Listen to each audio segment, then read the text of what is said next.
નમસ્કાર દોસ્તો, હું છું આપનો મિત્ર રાજેશ પરોડિયા અને સ્વાગત છે આજની એક નવા વિડીયોમાં। મિત્રો, આ વિડીયોનો અર્થ, મહત્વ અને મર્મને સમજવા માટે આ વિડીયોના અંત સુધી જોડાઈ રહીશું।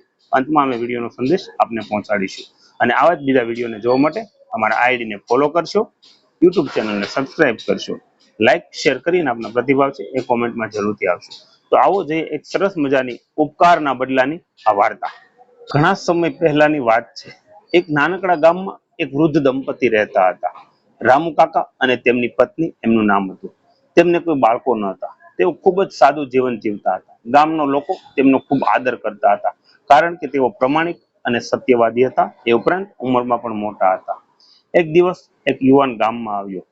થાકેલો, ભૂખ્યો અને તરસ્યો આ યુવાન તેણે દરવાજો ખટખટાવ્યો અને કહ્યું કે કાકા, હું ઘણો દૂરથી આવ્યો છું। હું ઘણા દિવસોથી ભૂખ્યો છું। તો શું તમે મને થોડું ખાવાનું આપશો? તમારા ઘરમાં વ્યવસ્થા હોય એ પ્રમાણે મને કરી આપો, જેથી કરી અને હું મારી ભૂખને સંતોષી શકું। રામુ કાકા હસ્યા અને કહ્યું કે દીકરા, અંદર આવ, તને ચોક્કસ ખાવાનું આપીશ। મારા પાસે જે વ્યવસ્થા હશે એ કરી આપીશ। એમ કરી અને એને સરસ મજાનો મીઠો આવકારો આપી અને અંદર બોલાવ્યો। રામુ કાકાના પત્ની પ્રેમથી ભોજન રાંધ્યું, રોટલી, દાળ, થોડું મીઠું, અને યુવકે ભોજન ખાધું। આ ભોજન ખાધા પછી યુવકની આંખો છે એ આંસુથી ભરાઈ ગઈ।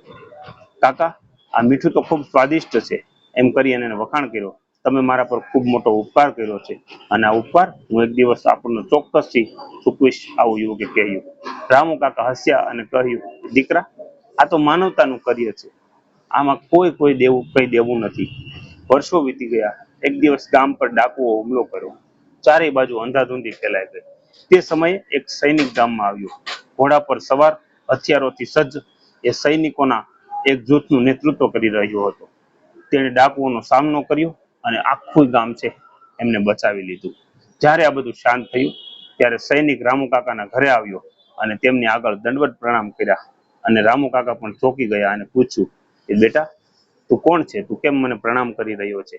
આ બધું જોઈ અને ત્યારે સૈનિક છે એ હસ્યો અને કીધું કે કાકા, તમને યાદ છે, એક દિવસ તમે એક ભૂખ્યા યુવાનને તમારા દરવાજા પર, તમારા આંગણામાં આવ્યો હતો।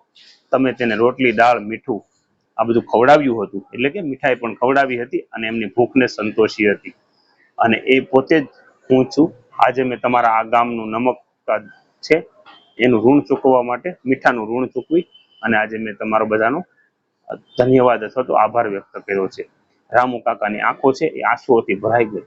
તેણે સૈનિકને ગળે વળગાડ્યો। કીધું કે જે વ્યક્તિઓ બીજાની મદદ કરે છે તેનો ઉપકાર ક્યારેય વ્યર્થ જતો નથી। એટલે જ કહેવાય છે કે નમકકા રજા, જેણે કોઈનું અન્ન ખાધું હોય કે જેણે મીઠું ખાધું હોય, એનો ઉપકાર ચૂકવવા માટે ગમે ત્યારે આવી જાય છે। અને ઉપકાર છે એ સ્નેહનું પ્રતીક છે।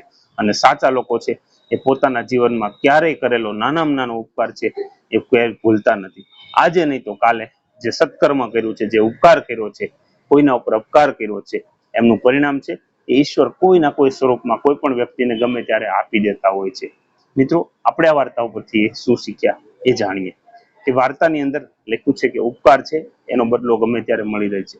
જીવનમાં આપણે જ્યારે પણ કોઈ પણ વ્યક્તિ જ્યારે ખૂબ મજબૂર હોય, ખૂબ લાચાર હોય અને એ સમયે કોઈની જો મદદ કરી હોય ને, તો એ મદદની ભાવના છે લગભગ કોઈ ભૂલતું નથી। અને ઈશ્વર પણ એમને કંઈક ના કંઈક સ્વરૂપમાં આપણને સામું વળતર આપી દે છે। બસ જ્યારે સમય આવે ને, કોઈ માણસનો સમય નબળો હોય, ત્યારે આપણે એમની સાથે ઉભા રહીએ અથવા તો એમને ઉપકાર કરવાની વાત તો એક બાજુ છે, પણ એને સપોર્ટ કરીએ। દોસ્તો, આપને કેવી લાગી આ કહાની, આ વાર્તા, એમને કોમેન્ટ કરીને ચોક્કસથી જણાવશો। અને આવા જ બીજા વિડીયોને જોવા માટે અમારા આઈડીને ફોલો કરશો, યુટ્યુબ ચેનલને સબસ્ક્રાઇબ કરશો, લાઇક શેર કરી અને આપના પ્રતિભાવ છે એ કોમેન્ટમાં જરૂરથી આપશો।